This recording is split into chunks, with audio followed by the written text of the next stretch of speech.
Hi guys, I'm Mariaan van Zyl and I'm a life coach, and I have a passion to assist people in dealing with toxic thinking, but also to have empathic ownership on their life with boundaries, and also to deal with conflict in a much more healthier way. So today, now, I want to speak to you guys about first things first. We start with those toxic thinking. So in this unfortunate circumstance we are in with COVID-19, but so much other situations in our life that creates a lot of stress and even fear. And I really want to engage with you today around dealing with those kind of experiences. So thinking about those kind of thoughts that runs through our mind. So often, like at the moment, we go to the shops and we see the masks and we see the frantic buying, or we read about the news, but also even in daily life. For instance, when you go to those meetings where you sit there, you don't necessarily feel that you have a voice, or that even if you speak up and say something, it might be criticized, or otherwise, perhaps you are leading a team or you are needing to make decisions when things are tough. And all those kind of situations are quite anxiety-creating situations. It can even create fear within us. And I want to tell you today, it's completely normal.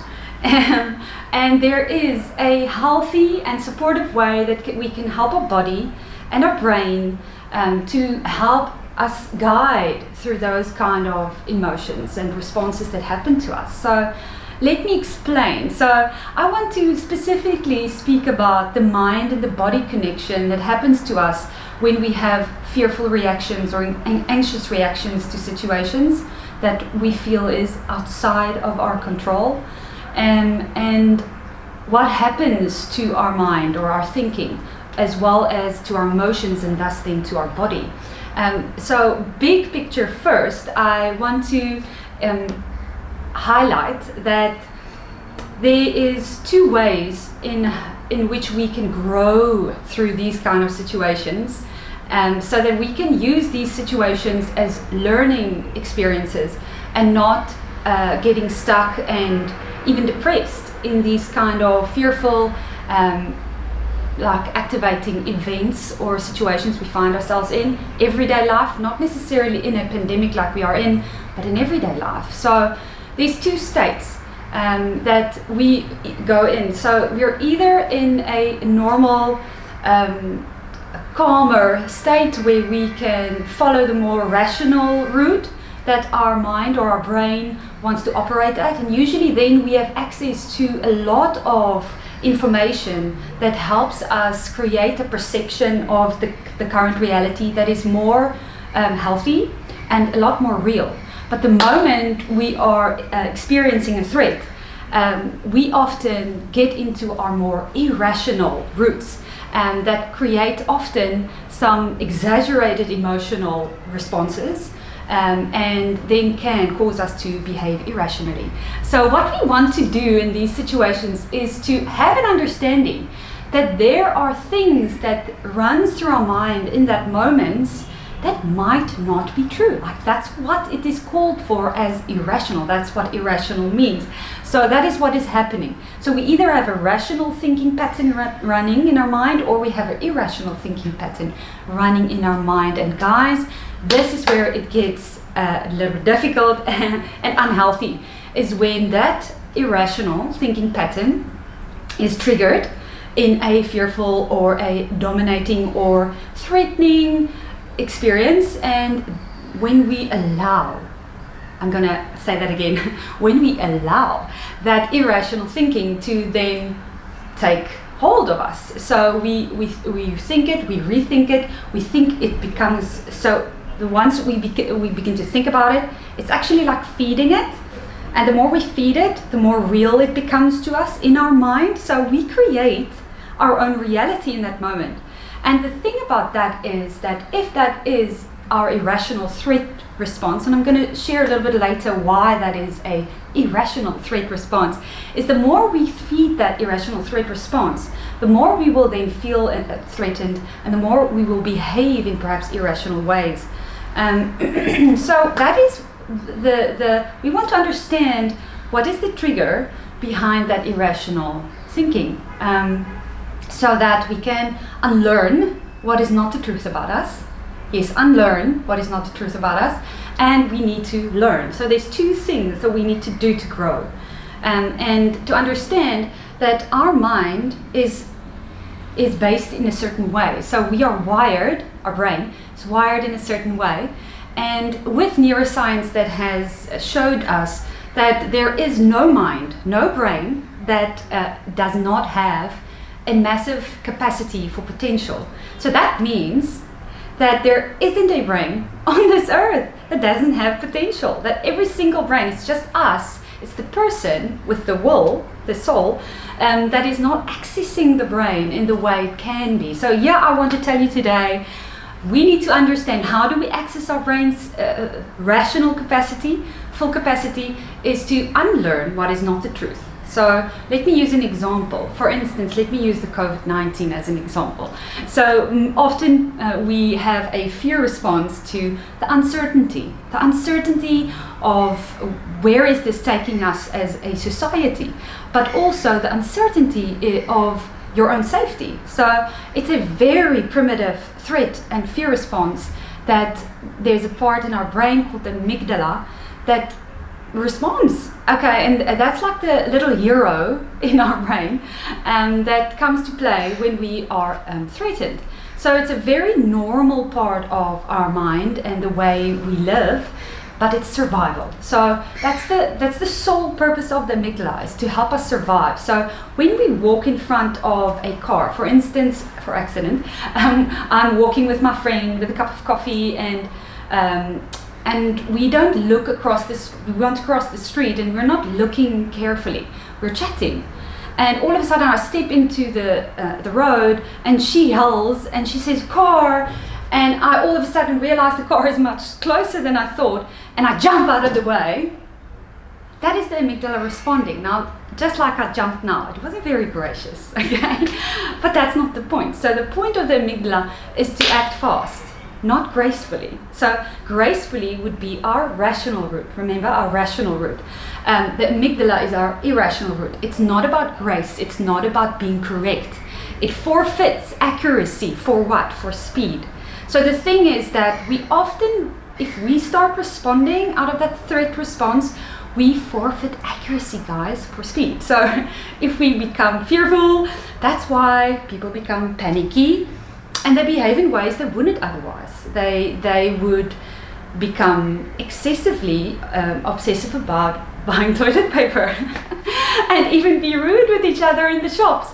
So just normalizing that situation. So just helping us and have an understanding so that we can have empathy for each other and not judge each other in these times. It's not about saying there's bad people and there's good people. We all have the potential to be good people. It's just sometimes in that state, we are doing the best we can with the internal resources we are making available for ourselves.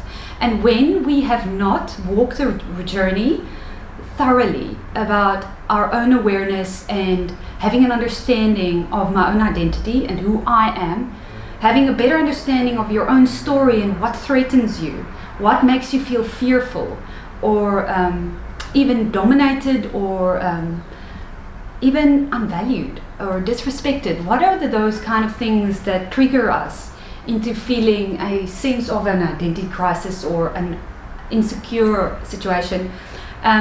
If we have a better understanding of that, we can manage those kind of reactions in us much better.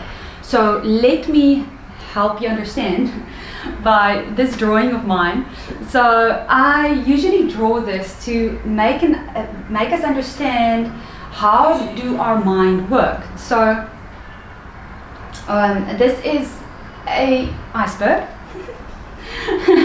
And so we all know about a physical iceberg. The biggest part of an iceberg is underneath the water. You know, there's the small part that's above the water, and that's like a metaphor. It's a very good metaphor to understand how do our psyche or our consciousness work. So to see that the things that's on top of the water, it's our behavior. It's what we say and do. So behavior is what we say and what we do, and that's usually what we see in people. We see their harsh frown, or we see or hear the words that they speak to us, or we see their body language, and we make assumptions on those behavior, and we start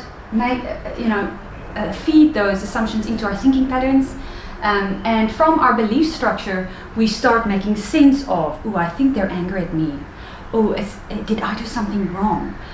Yes, that must be. So I must now I must do my very best. I must perform. I must be better. You must cope. I must calm down. And then you're behaving out of that almost nervous energy, activating a little bit of the amygdala, the fight and flight response, and causing you to not really engage with the situation from a real, authentic space. Why? Because you did not stop and check the assumption to remember that the behavior that you're seeing in the other person responding towards you is their behavior. So, as you can see here, when somebody behaves, it is out of what they believe is happening, and out of the thinking pattern that they are perceiving and making, out of the emotions that they then experience and feel, causing them to behave in a certain way. And it's not about you, it's not about who you are. So people do not behave out of who they people do not behave out of who you are. People behave out of who they are. So, and that's often something that we forget. We immediately become insecure, we immediately become angry, or we immediately become offended, or etc. when we interpret other people's behavior saying something about us. When in actual fact, other people's behaviors say more about them and who they are than it says about who we are. So the thing here is, if we can start managing how we are feeling, understanding what is this feeling, where does it come from, so that I can realize, hey, you know what? No, nothing in me does not have value. My brain has full potential just like this other person. So now whether they are rude or not, that says something about them, not me. So hey, who am I? I'm kind, I'm generous, I'm assertive, and I am brave.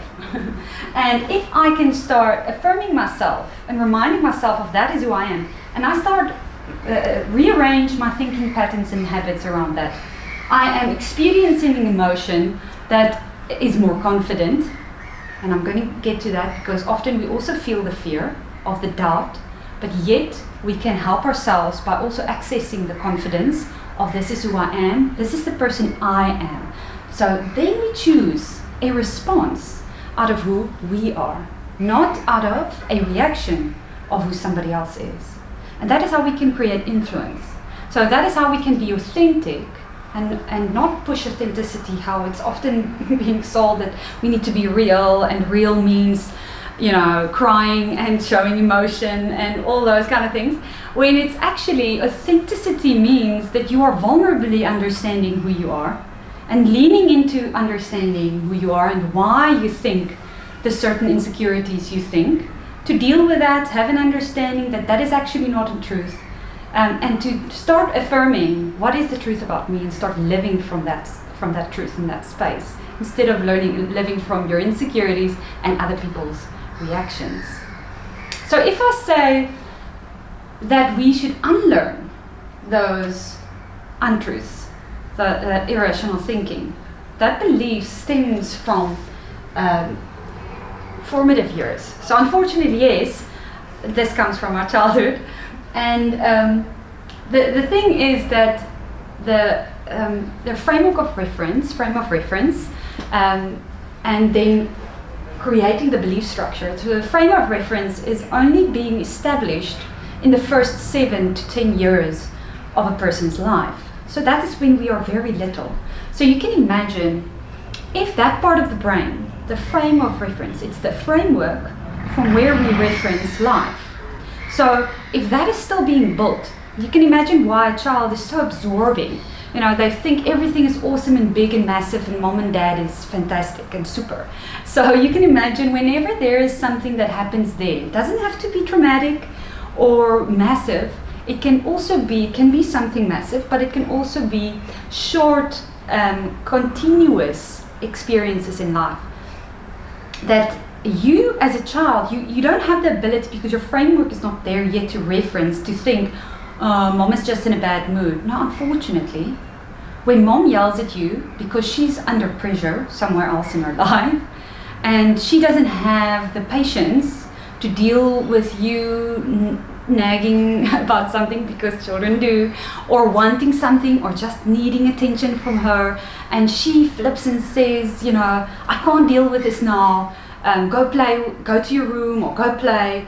Or even you accidentally, she comes from work, she makes a cup of coffee, she just wants some solitude, but you come there, you come running, you knock over the cup of coffee, and she's like, oh, you stupid child, can't you see where you go?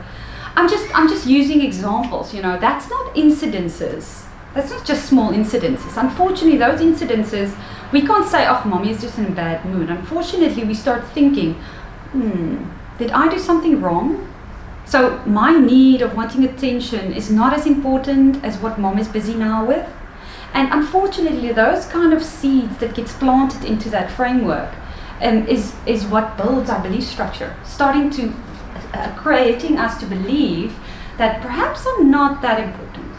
Perhaps somebody else, is more interesting, or I'm not that valuable. So, in other words, as an adult, that child becomes an adult, and as an adult, that person still references doubts.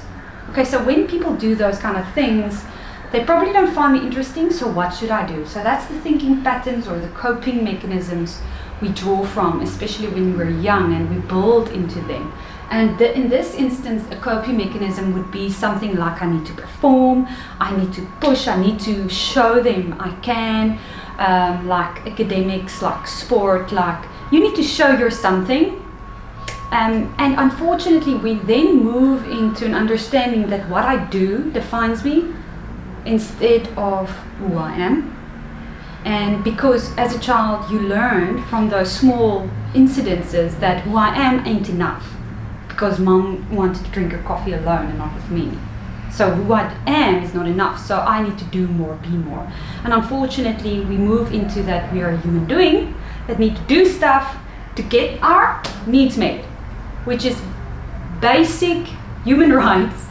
And unfortunately, when those hurts, continuous experiences, especially when we were young, when we didn't get the affirmation from dad because he was always busy, or we didn't get the attention and the nurturing from mom because she was so busy with making food and bathing us and whatever.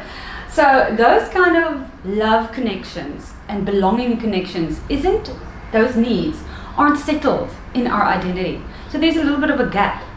And that's where the thinking pattern starts from. I need to do things. I need to be things to get those needs met, to get affirmed, to get loved, to get belonging. I need to be more, have more, be impressive, perform. And it starts becoming about doing and not being. And unfortunately, that is then how we start living life. And I'm very excited about difficult situations. Not only the one we're in at the moment, because those kind of situations that really challenges us and even threatens us makes us stop and asks of us a question. What are you going to do about your life? So it asks of us, who are you going to be in this life you have? So it's not about us sitting around thinking, what is in it for me in life? No, life is asking you, what do you have in it for life? So what are you bringing to the table? So who are you? How are you going to live that out? Because that is nobody else's responsibility. And that's something you need to own.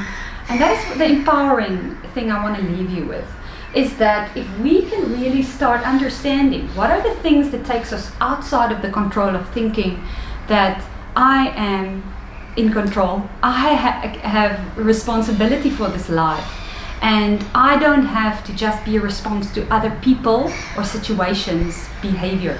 I don't have to just respond to what happens to me. I can decide what I want to be happening in a situation by the way I choose to respond. But that is a journey, and it's the journey of unlearning what is the lies and the needs that I got neglected in, to start building it into healthy understanding, rational beliefs and truths about who I am, and feeding those affirmations, especially in the moments when I start becoming emotional, threatened, when I start realizing, ooh, this is the rabbit hole that wants to take me to that lie. I can bring it back, unlearn that, speak to it. It's called self-talk. It's speaking to that lie, saying, you know what, that's just because mom spoke about me, or that's how I was raised, it's how I got to think about myself, that I'm not good enough, that I'm not valuable enough, that I'm not important enough, or that I don't add value, that I have to be more. We can start speaking to that, that's not a lie, because every brain has potential, remember. And we can start affirming that in what way, what if I am, who am I? If I am in my being good enough, if I am, that's what the brain and neuroscience says, if you have the potential. Start discovering that. Have an understanding what it is that makes you feel valuable. Who are you? What is that you feel passionate about? And the reason you feel you are here for. Live that up. That is the value that you add. And that is the affirmations we need to live by. And at the beginning, at the beginning of the awareness stages, self-management stages, it can be difficult, and it takes a little bit of effort to do it in those moments.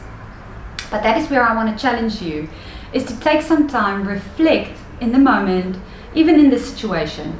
What about this crisis, or this challenging, threatening situation, whatever one you're finding yourself in, what about that is threatening you so?